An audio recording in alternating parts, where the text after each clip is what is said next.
আমি বাংলাদেশে পাবলিককে বলি যে আমি ফেসবুকে স্ট্যাটাস দিই এই কারণে জমি জায়গা নিয়ে বাংলাদেশে অনেক জায়গায় ফ্যাসাদ তো হইতেই থাকে, কিন্তু এখানে এখানে সাধারণ মানুষকে নিয়ে কিছু মানুষ কটূক্তি বা খেলা খেলে। দলিল আছে, দলিলের ওপরে সব জায়গাটি দলিল করে, আবার যারা দুর্বল মানুষ তাদেরকে যজ্ঞবৎ করে পথঘাট এখনো মারা আছে।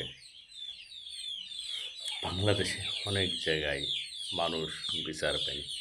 সরকারি কর্মকর্তাও কিছু দোষ আছে, না হলে দলিল আছে, তাহলে আবার দলিলের উপর দলিল করছে, এগুলা খোঁজ নেবে না?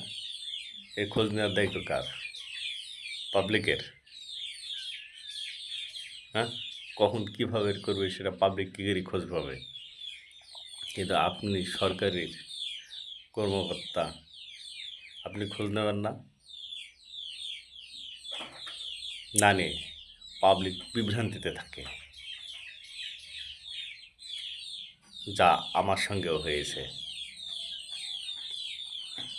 আপনাদের এই দেশের গভর্নমেন্টকেও বলবো, জমি জায়গা নিয়ে সমাধান করার এমন কোনো পদ্ধতি করবেন যা দ্রুত জেনে সমাধান করা হয় বা এখনও আছে। আমি চাবো আপনাদের কাছে আইনমন্ত্রী বা অর্থমন্ত্রী বা সব কিছুই, বা যারা আছেন, এই মানুষের জন্যই আইন তৈরি। ন্যায়কে যেমন প্রতিরোধ করার জন্য একটা আইন তৈরি হয়, অন্যায়কে ভাঙ্গার জন্যে 10টা আইন তৈরি হয়। অন্যায় জেনে না থাকে। অন্য অন্য রাষ্ট্রে, কোনো রাষ্ট্রে অন্যায় নাই। আমি চাবো এই দেশ উন্নতি হোক, এই দেশে যেই গভর্নমেন্ট আসুক সেদিনে এই দেশকে উন্নতি করে, রাস্তাঘাট করে বা